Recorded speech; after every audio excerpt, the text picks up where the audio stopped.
Hello and welcome back to Hudson Auto Films. Today we're going to take a small break from the 4x4 Aston and we are going to work on something slightly different.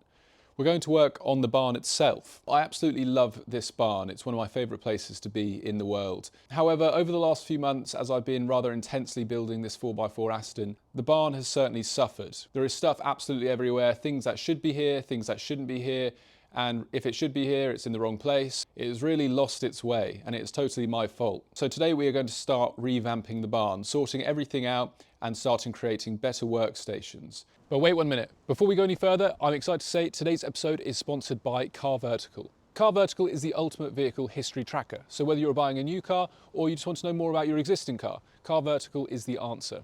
Check out this Defender 90 report. Immediately we're met with 2 yellow warnings over financial and damage. And if we scroll down, we get a full gallery detailing the car. There's also a mileage history chart, so you can check for any mileage fraud. But my personal favourite is being able to check if there's been any natural disasters in the area where the car has been registered. Nothing can hide from Car Vertical. They also offer a detailed timeline of the car's history, from the day it was manufactured, registered, any ownership changes, and of course, if there was any damage.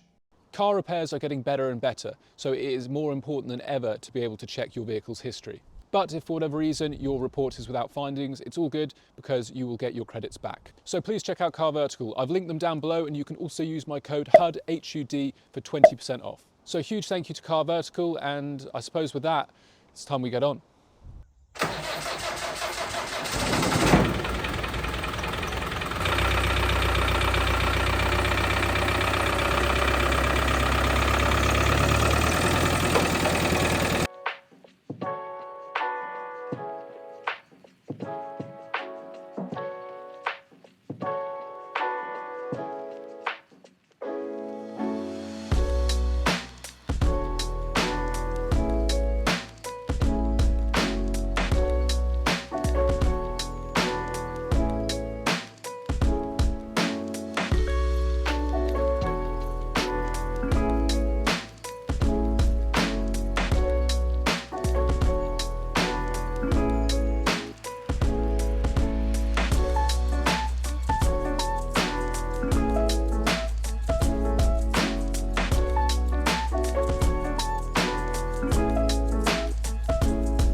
Okay, as you can see, you join me in a much clearer barn.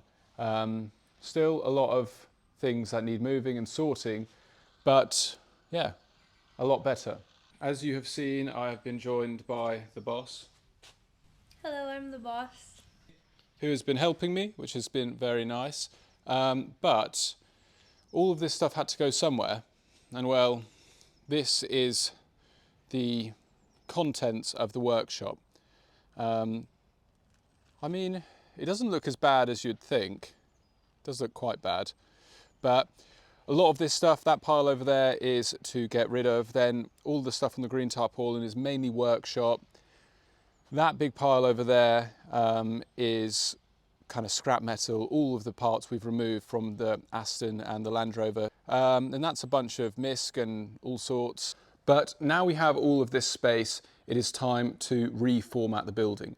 So basically what we are going to do is we are going to take all of these shelving units and put them in a line here. So essentially we are going to block off this end of the building and completely dedicate it to storage. But I think that'll be a lot better, as it'll allow us just to contain it all in one place. You know, there's so much storage stuff that's necessary here, but it'll allow me to store all the parts and supplies a lot better. So essentially there'll be a line of shelves coming down about here. We can also put a line in the middle, and then it is all contained. And then basically from here onwards will be completely workshop dedicated, and we'll have all of that additional space. We'll then move this workbench to over there, so we'll have the full extent of the long 20-foot workbench at the end and another workbench there. And yeah, you'll be able to pull a car in and get all the way around it and have everything you need right where you need it. So it is time that we get moving some shelves.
Okay, so we now finally have a nice clean barn in its new revised format, and it is so much better. It's such a nice place to be.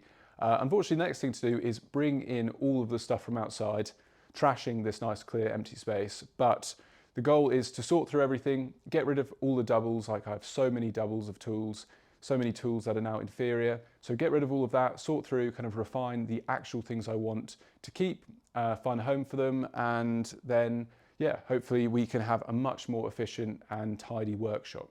Unfortunately, the heavens decided to open, so I covered up as much as I could. Luckily, more or less everything, even though it's annoying that it's wet, it's not really things that will perish. But yeah, so it's time to sort through all of this mess and find some space for it in the nice, new, clean barn. We'll see how long it stays clean for, but yeah, so let's do this.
Okay, so there we go. We finally have a much nicer, tidier and organised workshop.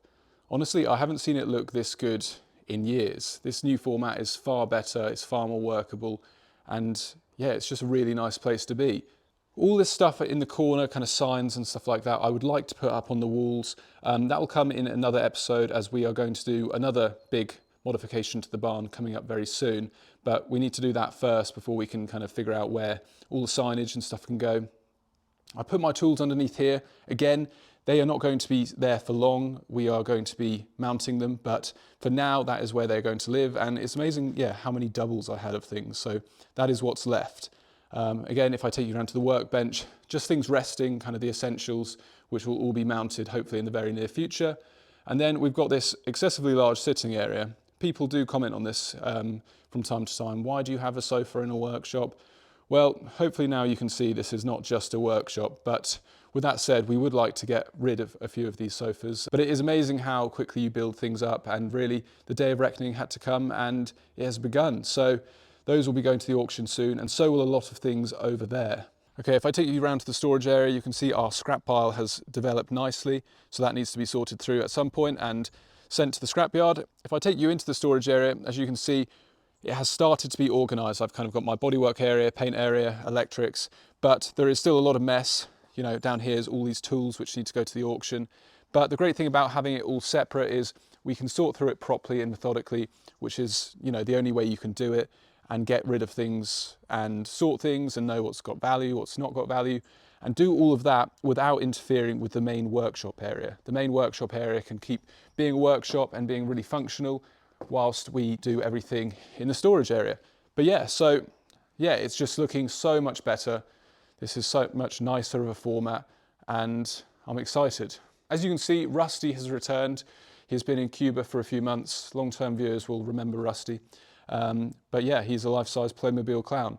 I would quite like to restore him on the channel, but I'm not sure many people would be particularly interested in watching. But if you are, that might be a fun little episode. Leah is going to be very cross that Rusty is back. She does not like him very much. Not sure why. Okay, well, there we have it. A job well done. Believe it or not, that actually took about 10 days. Due to weather and shortness of the days, everything had to be brought in, out, kind of about 10 times. I didn't film a lot of that because it wasn't very satisfying, but this was actually a really big job, but I'm so pleased we've done it. It's such a nice place to be. I kind of don't really want to go home.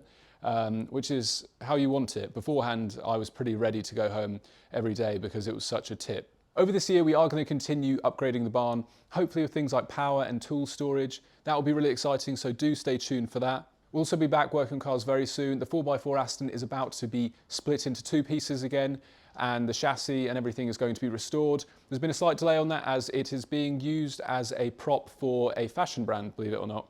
I'll tell you more about it later on, but yeah, so it's having a photo shoot next week, and then we'll commence the strip down and making of everything nice, and then rebuild yet again. We also might have some other small projects coming to the channel very soon. So lots of things to look forward to. If you enjoyed this video, please do like, share, subscribe, comment, all that sort of thing. It really does help me out. Helps YouTube push the videos to more people, which allows me to do more of this. And if you'd like to support the channel even further, I've linked the Patreon down below where you can check out bonus content. Over on the Patreon, I do kind of behind the scenes stuff, early access, you know, more day-to-day kind of updates on the cars and the things I'm doing. But regardless, I am just grateful that you're here. So thank you again for tuning in, and until next time, take care, and I'll see you then.